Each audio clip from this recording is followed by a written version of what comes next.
Guys आज की इस वीडियो में हम लोग मैथ्यू आर्नोल्ड की एक बहुत इंपॉर्टेंट पोइम डोवर बीच डिस्कस करने वाले और इस पोइम को लाइन टू लाइन डिस्कस करने से पहले इस पोइम की बैकग्राउंड को समझना बहुत इंपॉर्टेंट है।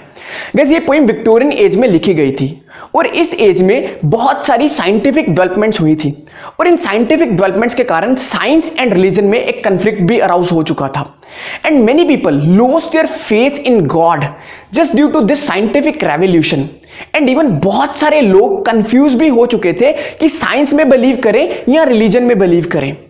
और गाइज इस कंफ्यूजन के कारण उनकी लाइफ में फ्रस्ट्रेशन आ चुकी थी, होपलेसनेस आ चुकी थी।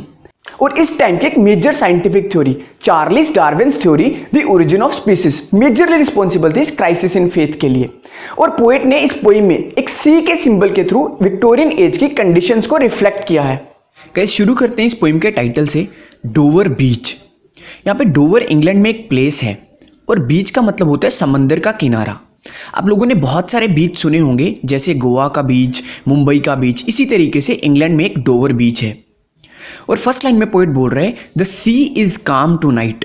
और यहाँ पे काम का मतलब है पीसफुल, शांत। बोल रहे कि आज रात समंदर शांत है। The tide is full. और यहाँ पे गाइस टाइड का मतलब होता है समंदर के पानी का उछाल। जिस तरीके से इस पिक्चर में दिखाई दे रहा है कुछ इसी तरीके से एक सीन पोएट प्रेजेंट कर रहा है। बोल रहा है कि टाइड जो है आज रात फुल है। The moon lies fair upon the straits.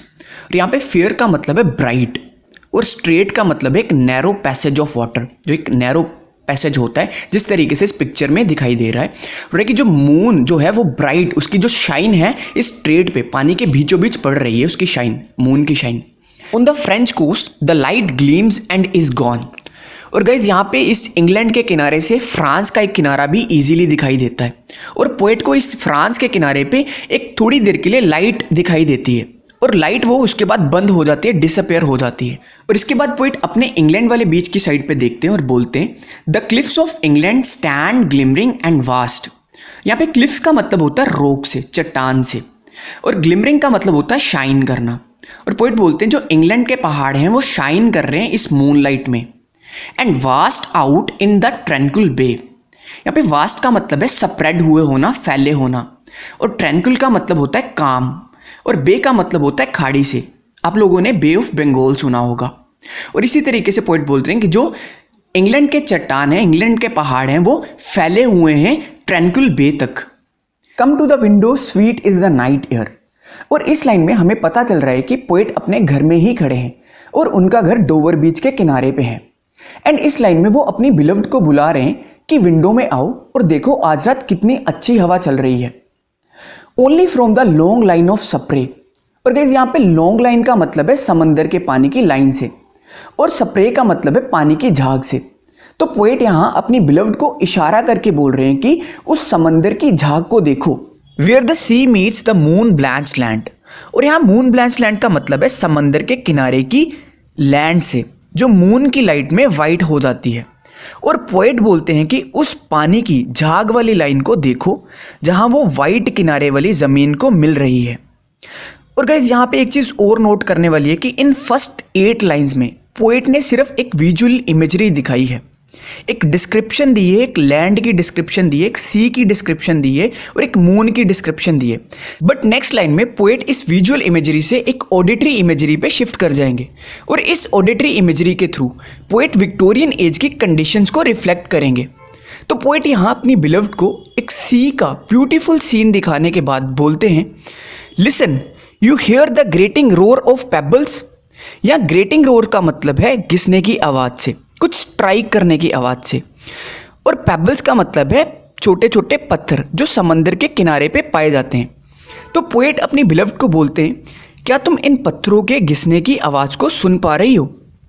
Which the waves draw back. जिनको ये लहरें पानी के प्रेशर के साथ पीछे खींच के ले जाती हैं।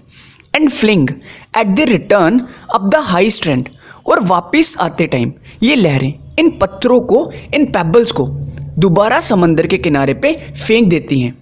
या फ्लिंग का मतलब है फेंकना और स्ट्रैंड का मतलब है सी शोर, समंदर का किनारा। Begin and cease and then again begin.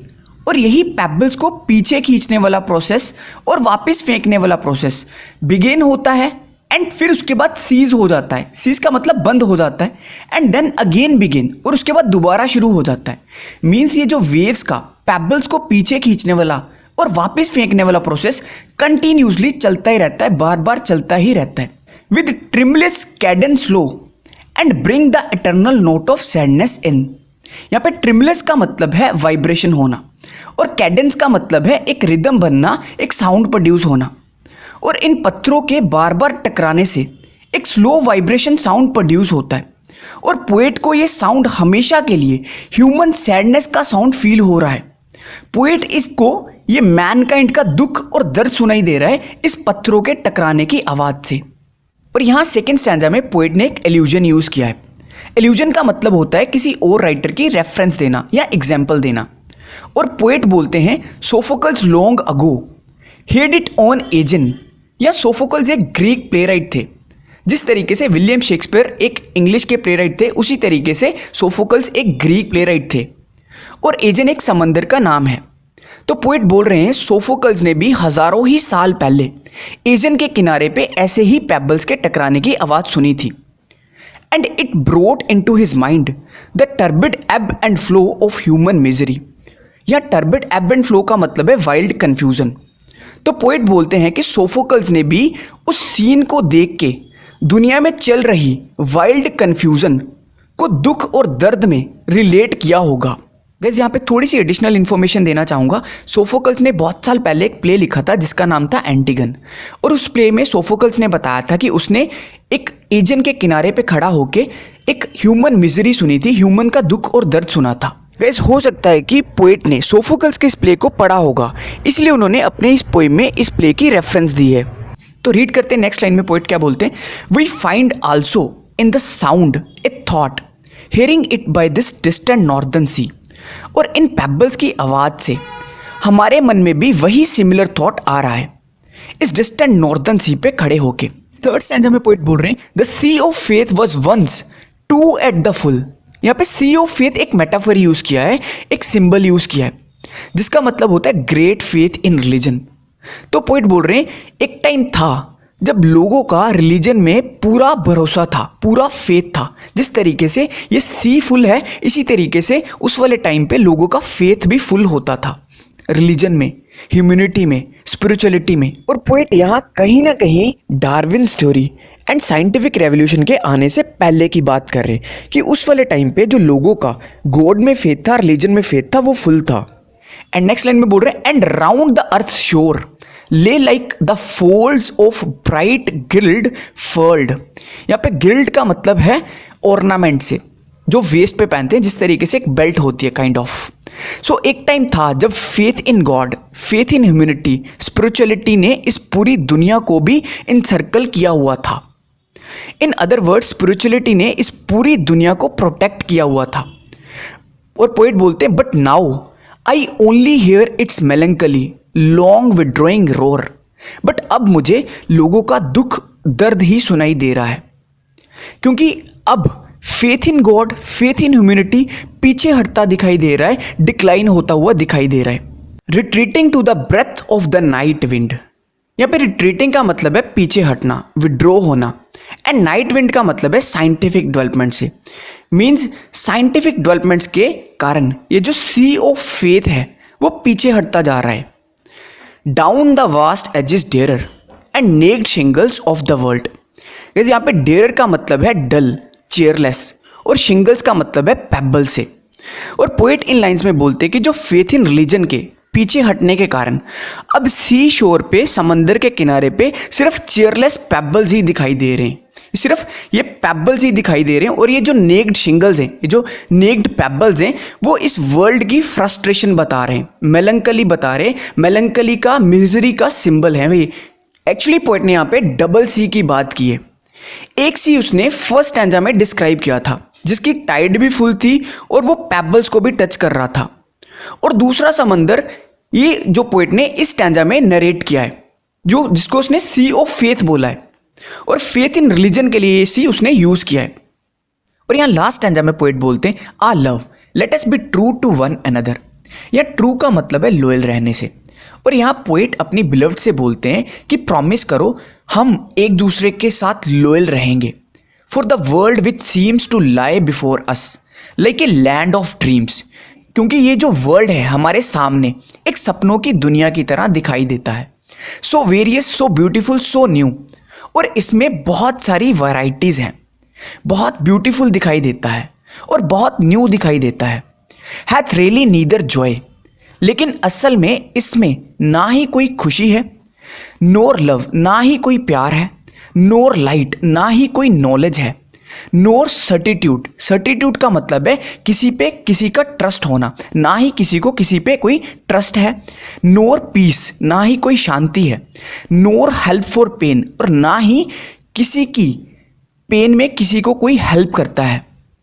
तो नेक्स्ट लाइन में पोइट बोलते हैं, and we are here as on this darkling plain. यहाँ डार्कलिंग प्लेन का मतलब है अंधेरे वाली दुनिया से, डार्क वर्ल्ड से, और यहाँ पोएट बोलते हैं कि हम एक अंधकार वाली दुनिया में रह रहे हैं। और आगे इस लाइन को समझने से पहले गाइस लास्ट लाइन को समझना बहुत इंपॉर्टेंट है। Where the ignorant armies clash by night, यहाँ इग्नोरेंट आर्मीज का मतलब है अनअवेयर आर्मीज से, और क्लैश का मतलब है फाइट करने से। तो पोएट बोलते हैं कि हम सारे ह्यूमंस एक अंधेरे वाली दुनिया में रह रहे हैं, एक डार्क वर्ल्ड में रह रहे हैं, दो अनअवेयर आर्मीज की तरह, दो ना समझ आर्मीज की तरह, जो अंधेरे में लड़ रहे हैं बिना जाने कि हम अपने फ्रेंड से लड़ रहे हैं या हमने अपने एनिमी से लड़ रहे हैं, और इवन इतना भी नहीं समझ आ रही कि हम लोग लड़ क्यों रहे हैं। और अभी सेकंड लाइन में, सेकंड लास्ट लाइन में पोएट बोलते हैं, swept with confuse alarms of struggle and flight, में पोएट कहते हैं कि यूजलेसली, हम लोग यूजलेसली, एमलेसली स्ट्रगल में पड़े हुए हैं और दूसरों के साथ बैटल्स कर रहे हैं जिसका कोई भी मतलब नहीं निकलता है, कोई भी मतलब नहीं बनता है इस स्ट्रगल का, इस एमलेस स्ट्रगल का। गाइस अब टाइम है पोएम के कुछ इंपॉर्टेंट क्वेश्चंस को डिस्कस करने का जो आईएससी 12th बोर्ड में आ सकते हैं। And the very first question is, in what way does the poem Dover Beach move from description to reflection? Guys this is the most important question of this poem. सबसे ज्यादा important question यही है।